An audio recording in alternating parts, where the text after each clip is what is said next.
Attorney Belzer has stated that his position is similar to a school superintendent. Maybe looking to pursue a student or a school bill or something similar that would impact the school itself. That is actually, maybe it is a good analogy, because in that situation, the school isn't going to be, or the superintendent isn't going to be promoting issues like administrator yes, because he or she believes that that might provide more money and more support for the school. Because the superintendent was going to know that there's a pretty thick line between school issues and issues that might have some marginal impact on the school itself. Mr.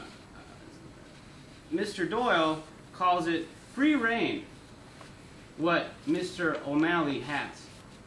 I call it a different word. I call it corruption. He is able to go without any limits to any sort of local politics that he thinks might impact the county in some way, and spend county time and county resources doing that. Obviously, it's not in his job description.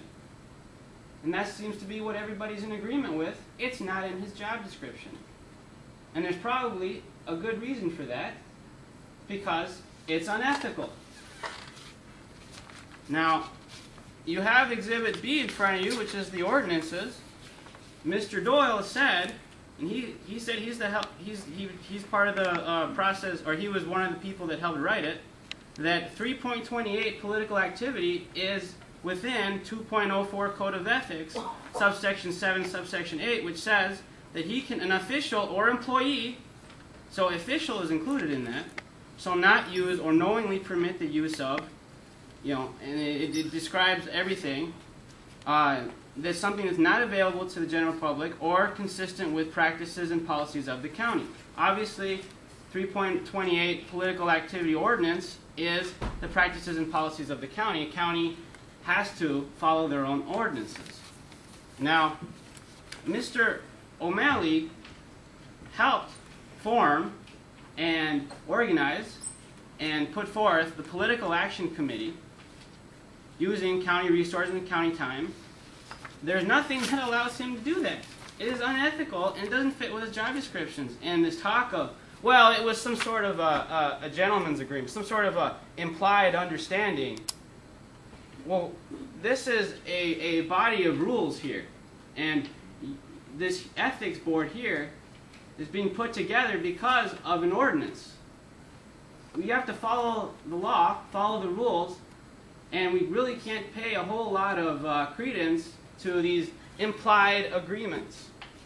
Now, whether the county has is something that might have to be addressed later on. I think Mr. Belzer said that maybe somewhere down the line they have to look into adding another chain of command, and I agree with that. But a habit of routinely disregarding the political rules and the Code of Ethics rules isn't a justification. We can't allow something like that. Oh, we've always been doing that. We've always been breaking the rules. That's not an argument. So, I believe that at this point, there is enough here to not only find that Mr. O'Malley is in breach of the ethics code, but also it sounds like there might be corruption that goes pretty deep within the county. And this open records request was completed with great expense to my clients, who are just volunteers. They're just ordinary citizens, and I think that the county might need to take up the reins in this and find out how deep this problem goes. Now, in what we're asking here today, and just closing, we're asking for the ethics board to find that Mr. O'Malley violated the ethics code, and to fine him for every single incident that's done, and to consider removing him from office.